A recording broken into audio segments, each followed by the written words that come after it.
Hi, I'm Micah Halpern. Thank you for joining me today as I do some thinking out loud. Our first segment is called Background Briefing. The first thing I've been thinking about is Zohran Mamdani's election victory in New York City. Spinning.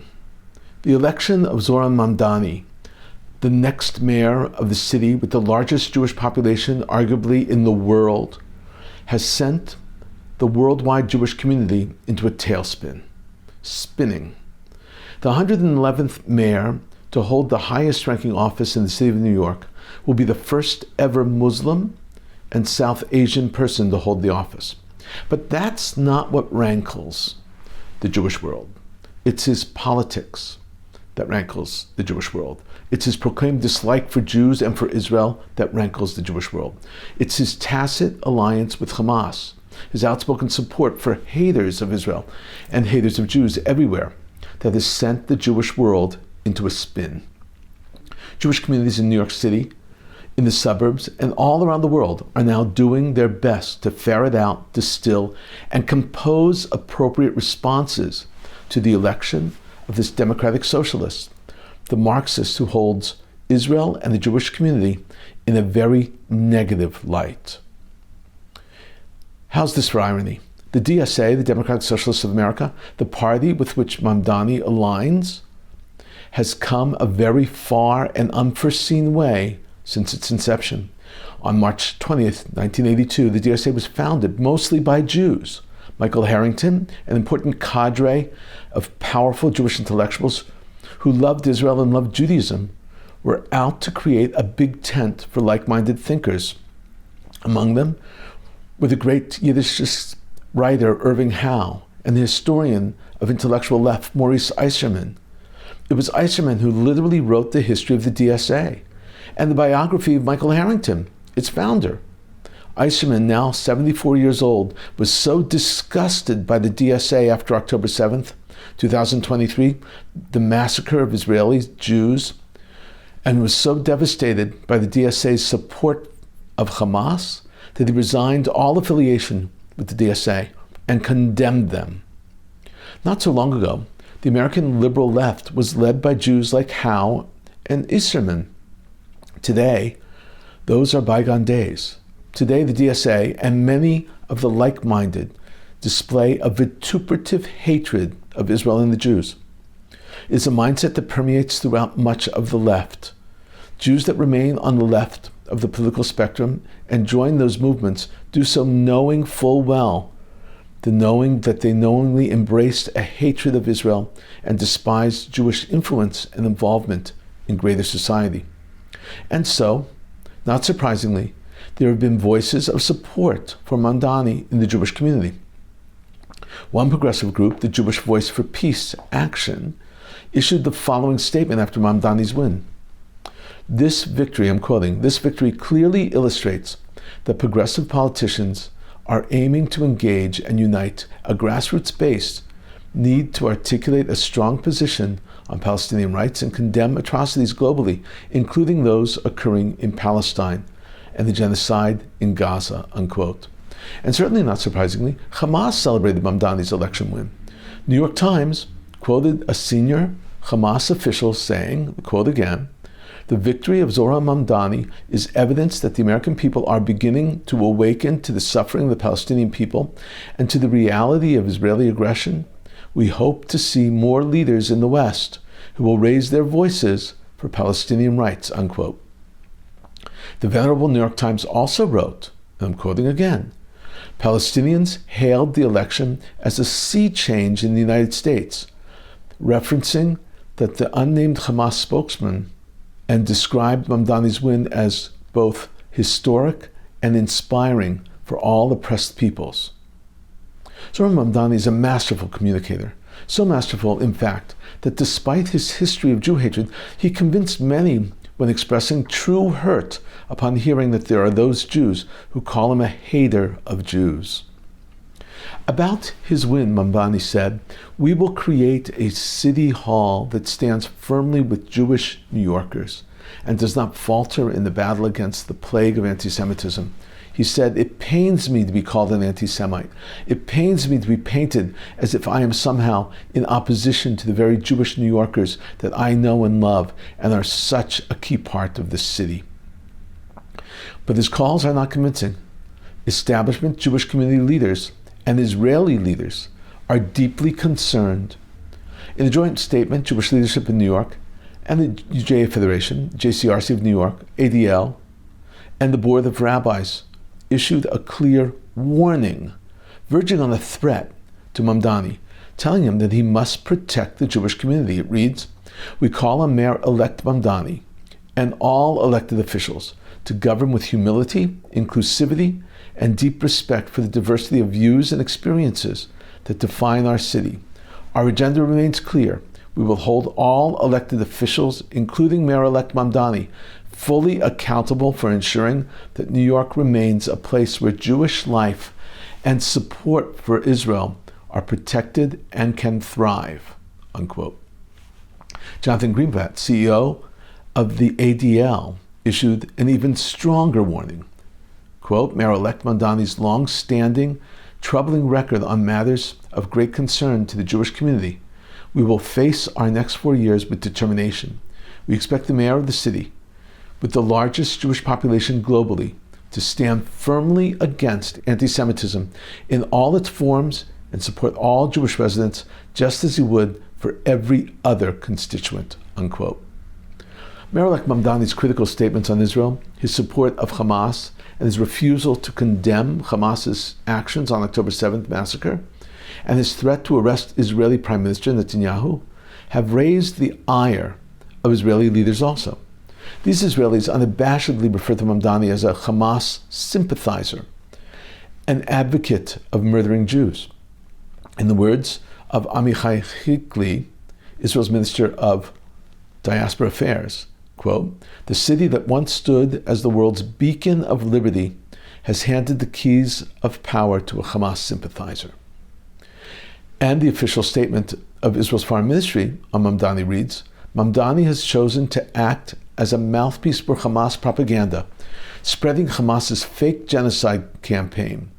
By repeating Hamas's lies, he excuses terror and normalizes anti-Semitism," unquote. It should be noted that the Office of Israel's Prime Minister has yet to issue an official response to Mamdani's win, and I do not expect one to be issued.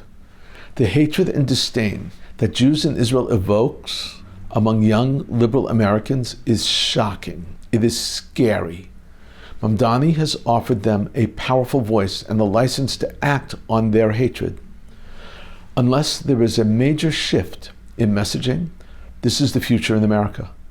As America goes, so too goes the world. Coming up next, Points of View. First up is a column from Ynet.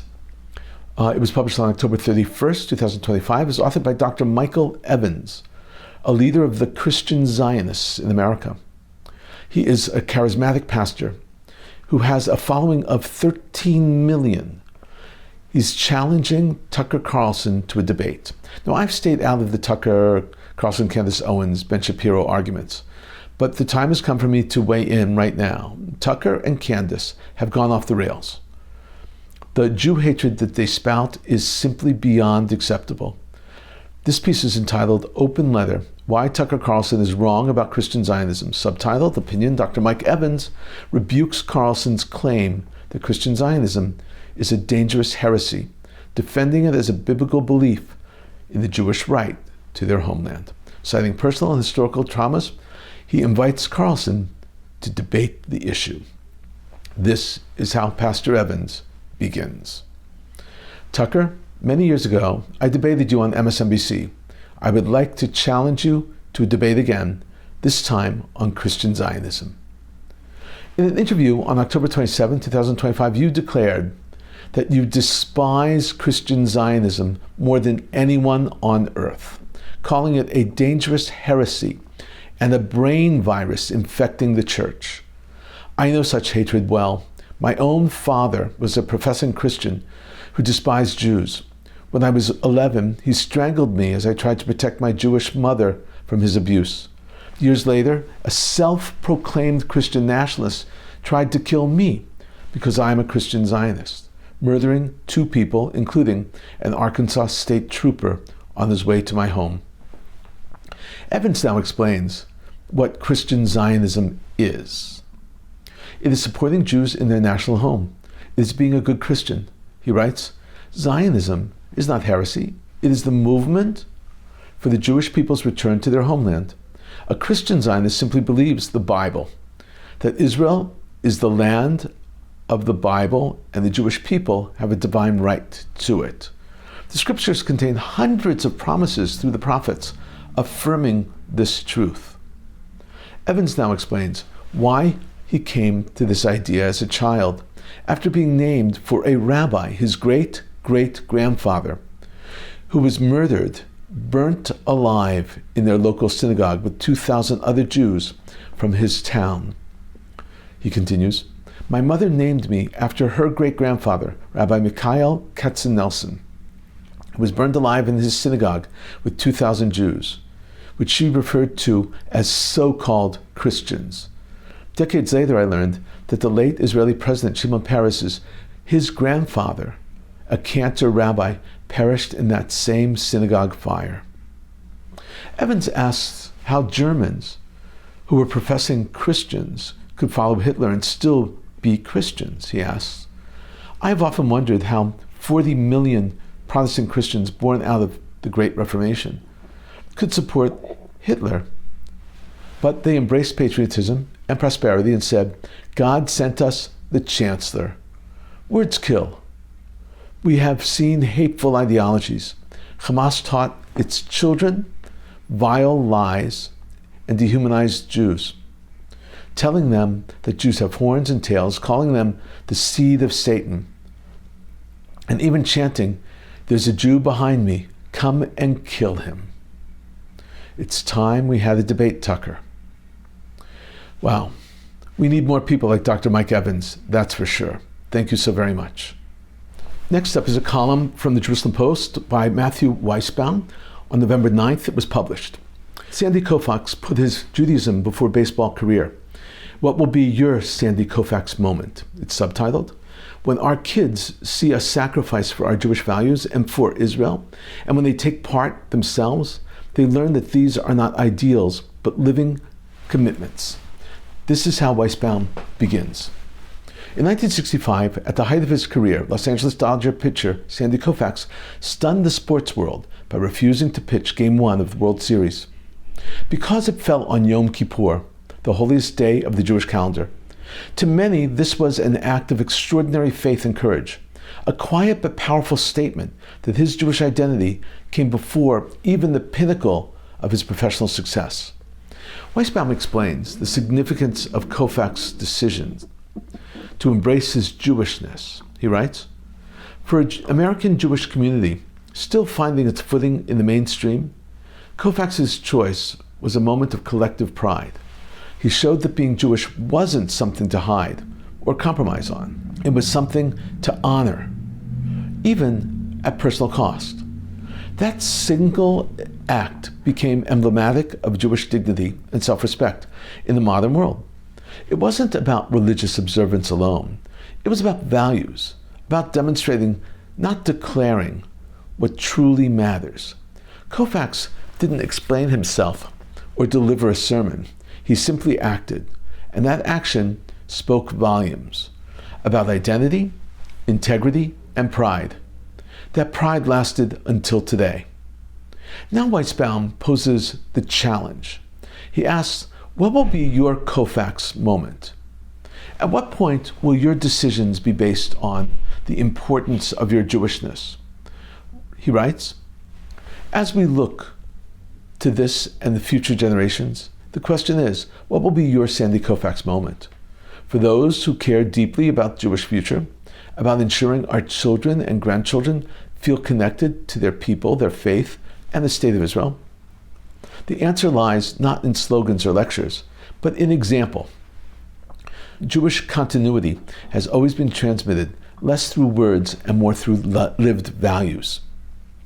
When young Jews see their parents make choices that place Jewish identity and the well-being of Israel above convenience or comfort, That lesson stays with them longer, far longer than any classroom message could. He suggests methods of teaching your children about the importance of Judaism. Weisbaum asks, imagine telling your kids that for the next 6 months, your family won't eat in restaurants, not for diet or budget, but to donate that money to widows and orphans in Israel, or choosing a vacation in Jerusalem instead of Paris.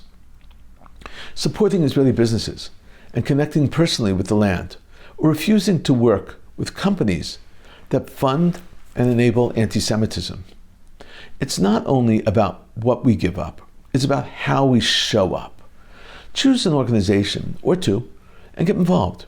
Bring your kids with you. Let them experience the passion and purpose of Jewish advocacy firsthand.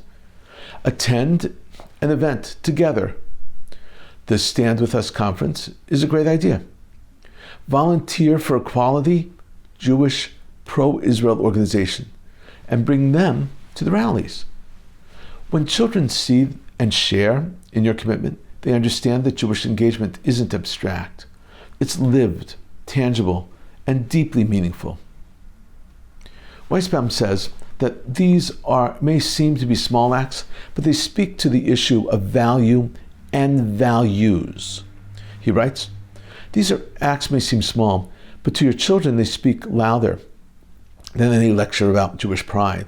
The value of anything is measured not by what we say it's worth, but by what we're willing to exchange for our time, money, and comfort.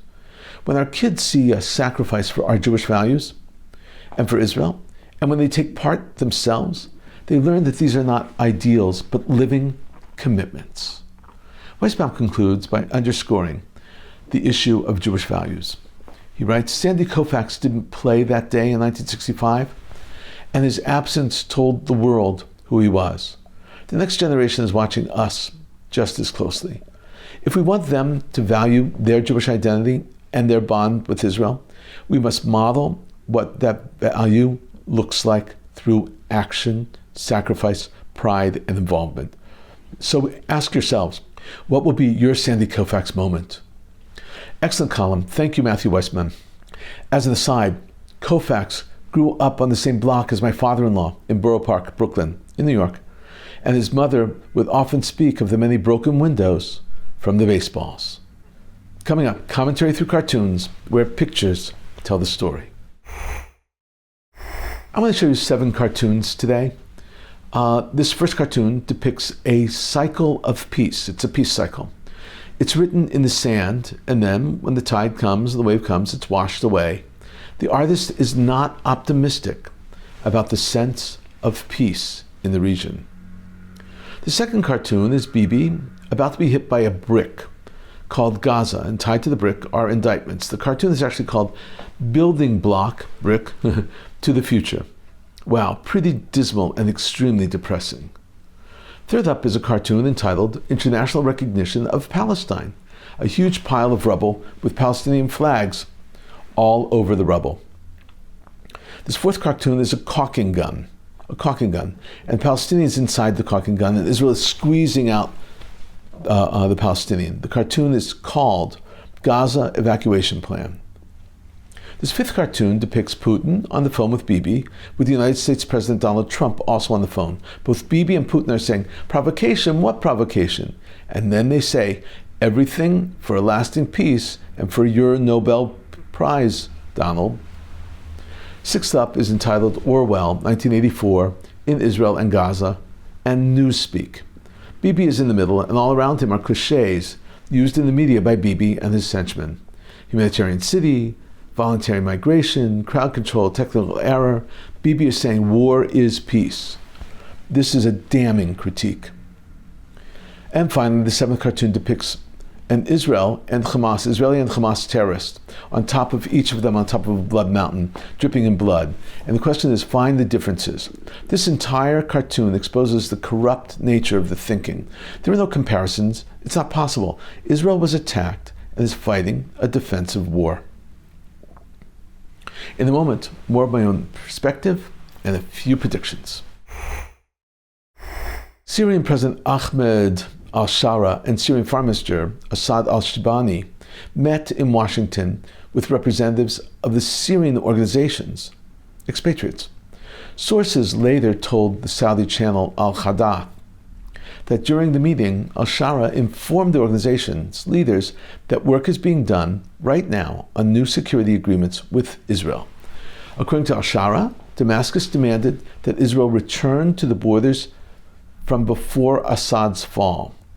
Meanwhile, Syria has launched a widespread operation against ISIS terrorist cells in Syria, in several of the provinces across the country, expected to last several days, maybe even several weeks. The Syrian Interior Ministry, in cooperation with the General Intelligence Agency, has conducted 61 raids and arrested 71 people. The spokesperson for the Interior Ministry reported that explosives and weapons were seized during some of the raids. The extensive operation was launched amid the Syrian President Ahmed al-Shara's recent visit to Washington. The editor-in-chief of the BBC, Tim Davie, and the organization's news department CEO, Barbara Turness, announced their resignations. The departure of these senior officials comes amid the publication of details from a scathing report on numerous cases of bias coverage by the BBC, by the British Broadcasting Corporation, including of its U.S. President Donald Trump's trip, as well as the war in Gaza. In the investigation published in the British Telegraph, a letter written by an independent advisor to the BBC quoted, "Management has repeatedly failed to implement measures to solve obvious problems, and in many cases simply refused to acknowledge that the problem exists at all." There's a problem in the BBC, that's for sure. After the confirmation that Lieutenant Hadar Golden was returned to Israel, after 4,118 days in Hamas captivity in the Gaza Strip, hundreds of people gathered near the family home carrying Israeli flags and his photo. The hostage family's headquarters gave a statement. They stated, "The families of the hostages and the returnees embrace the Golden family at this time, whose beloved Hadar, of blessed memory, was returned to Israel today for proper burial, alongside the sadness and understanding that the heart will never be whole.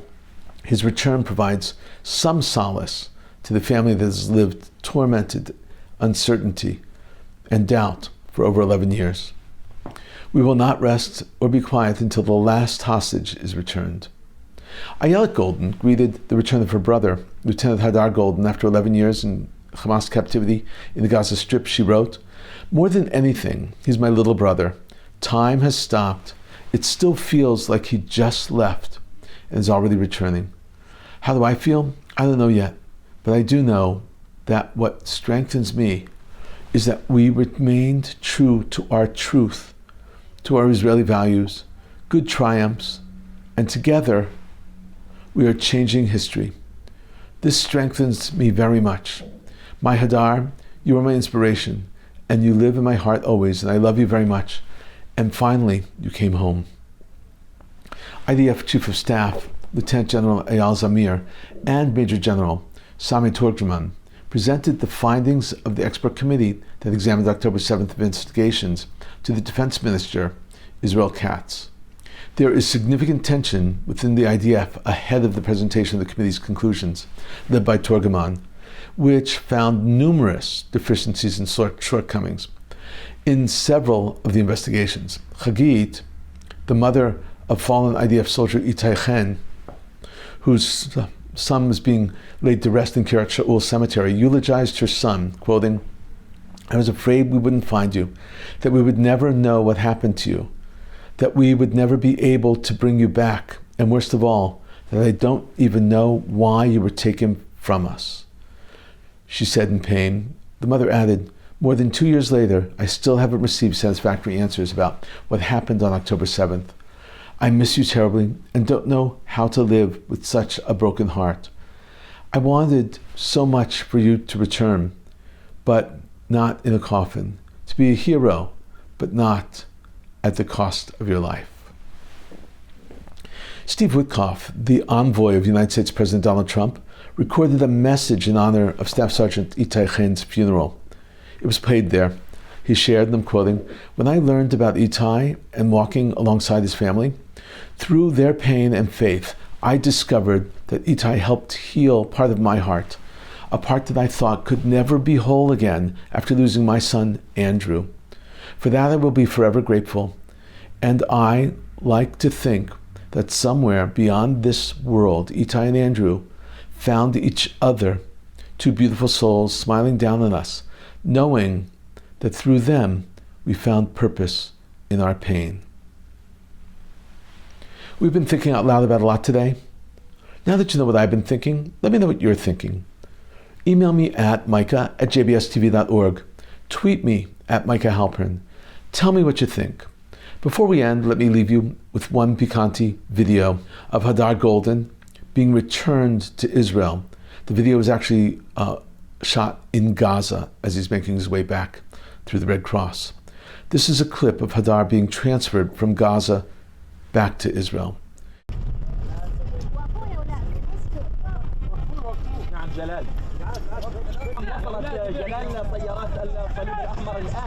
فعلا الى محيط معبر كيسو الاسرائيلي هدار جولدن، وفي هذه الاوقات تتجه هذه السيارات باتجاه عمق وداخل معبر كيسو.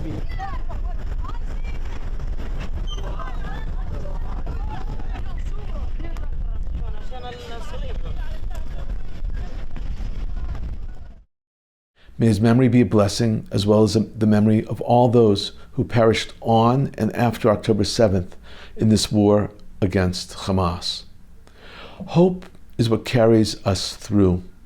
This is Hatikva, the hope.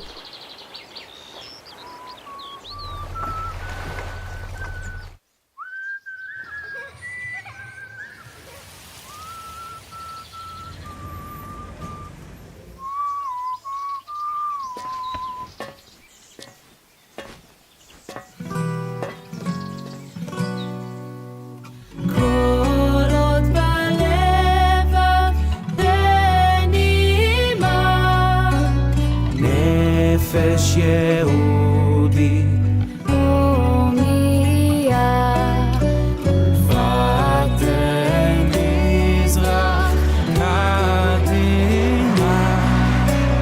עין לציון צופיה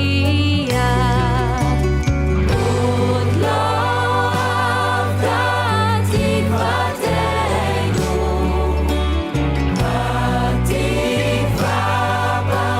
שנות אלפיים להיות עם חופשי בארצנו ארץ ציון ירושלים להיות עם חופשי בארצנו ארץ ציון